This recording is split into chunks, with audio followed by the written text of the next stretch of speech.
James Gunn reveals that he wanted to do a Ravager show, along with a legendary Star-Lord and Rocket and Groot project in the MCU. Welcome to Stats In. If you're just joining us, please subscribe, and don't forget to turn on notifications bell for more videos. If you're James Gunn, life is going good, or at least it has the promise to. At the helm of the DC Universe reboot, the CEO of DC Studios has the chance to weave a story, nay a universe, like no other. And he begins his endeavor with David Cornsweet's Superman, Legacy. While most of the conversations with Gunn nowadays revolve around what he is doing, he is often also made to answer for the works he has done in the past. And on the top of that list are his works on the other side of the comic book divide. In an episode of Josh Horowitz's Happy, Sad, Confused podcast, the conversation turned to how James Gunn felt about the direction the MCU was going in after making the jump, and whether there was any unfinished business there. Answering the latter, the 58-year-old clarified that there were indeed projects which he wanted to explore, and some which he did get to explore, but not how he would have wanted to. https://twitter.com/cosmic_marvel/status/1864676445961724315. Replying to a question from Horowitz, Gunn revealed that there were 3 projects which he had in mind. He said, "There are so many. The Ravager show, I thought would be a fun thing. Legendary Star-Lord. Very frankly, we had a whole idea for that. And then, Rocket and Groot. To be honest, Rocket and Groot is what Guardians 3 was. So I wanted to do Rocket and Groot first.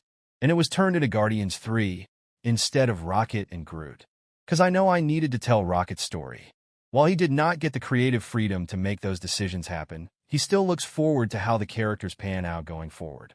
Taking into account the ending of Guardians of the Galaxy Volume 3, it is anything but certain that the Guardians, as we know them, won't be back ever." He said, "I don't think there will ever be a Guardians of the Galaxy Volume 4. There's many reasons this group will not be back. There could be more Guardians movies, but it won't be with this group." While his words will more than likely turn out to be true, one can't rule out the fact that they will return.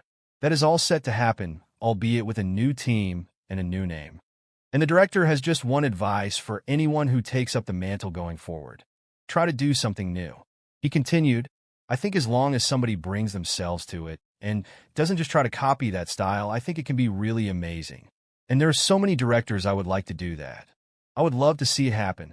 While he is excited for whatever the future holds for Marvel, his attention is most likely turned to July 2025 when Superman, Legacy hits the theaters. James Gunn reveals that he has become quite meddling in his projects due to past experiences with others. Welcome to Stats In. If you're just joining us, please subscribe and don't forget to turn on notifications bell for more video. James Gunn's DCU adventure has finally started with the release of Creature Commandos. Although the story had been cooking for a long while, according to Gunn, he finally found a good opportunity to serve it. And serve it did, with people raving about the amazing first episode. Speaking in an interview about the release and his upcoming plans, including Superman, after taking the helm of DC Studios, the producer claimed that he's happy about the way the animated series turned out. Mostly because it would have been extremely disconcerting otherwise, as he can be quite meddling. Thankfully for him, the entire team worked together to make it a success. Based on Mary Shelley's novel and the comic books, DCU's Creature Commandos explores uncharted territories when it comes to Frankenstein's origins and the adventures he embarks on with the bride. In an interview with Josh Horowitz on the Happy, Sad, Confused podcast, James Gunn claimed that he really appreciates the fact that people are loving the show so much. He joked that he has turned into quite a meddling person due to past experiences, and has trouble letting go of control once he transfers the screenplays to the makers of the project. According to him, this is possibly why his first animation writing project took so many years to come to life, even though he started penning it down a long time ago. "In the past, I've been a screenwriter, just a screenwriter and turned over projects to other people. Then sometimes seeing the first cut of something I've wanted to K*LL myself. And other times, he explained when he'd been a producer for TV shows, but it's been really difficult for him. Not being in charge of direction and making decisions for something he has been so involved in is challenging for him. I'm just a meddling guy, and I just want to just do it all myself. As a result, when he turned over the story of Creature Commandos to Warner Animation Studios, Dean Lorey, and the rest of the team, he made sure to strictly notify them to follow the text completely and not veer off from it at all. He warned them. He explained, saying, "This is the Bible. You guys start here." Thankfully, they did follow his instructions, but also added their own touch of genius to it, which not only made watching the cuts joyful for him, but made it his favorite non-directional experience ever. During his talk with the anchor, he also said that he is excited for people to see Superman, one of the most anticipated and James Gunn's most ambitious projects that has been scrutinized to death. Superman has been the talk of the town ever since news broke of the project.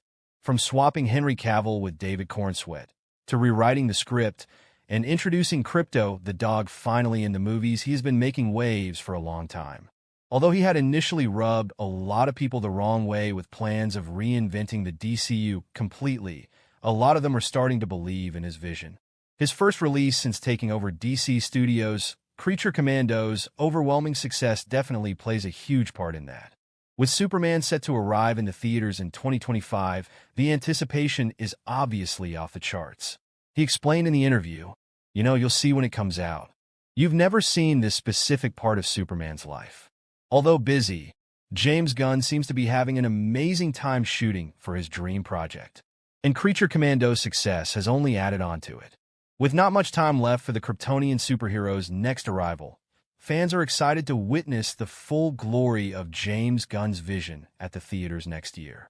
Veteran director and co-head of DC Studios, James Gunn, talked about the reason Robert Pattinson's Batman will not find his way in his DCU. Welcome to Stats In. If you're just joining us, please subscribe and don't forget to turn on notifications bell for more video. George Clooney, Christian Bale, Michael Keaton, Ben Affleck, and Robert Pattinson. Several actors have taken on the role of the masked vigilante of Gotham City. However, James Gunn hasn't yet worked with the character of Batman in his DCU. Well, it would have been good to see James Gunn and Robert Pattinson joining forces for the DCU, but alas, it wasn't meant to be. However, that doesn't mean that the veteran director didn't think about it. Back in 2022, veteran director Matt Reeves released the Robert Pattinson film The Batman. Starring the Twilight Star as the caped crusader and part-time detective of Gotham City, the world simply fell in love with the film. At the same time, James Gunn was announced to be the co-head of the DC Studios alongside Peter Safran. Fans wondered whether the two directors would have any ego clashes, or if Robert Pattinson's Batman would eventually join the DCU. The Reevesverse, as they call it, came to be known as a part of the Elseworld, another universe set in the same one as the DCU. However, the veteran director recently revealed the reason why he didn't want to merge the two universes. The veteran director had indeed considered the possibility of Robert Pattinson's The Batman joining the DCU when it was ready. However, in the process of doing things, Gunn changed his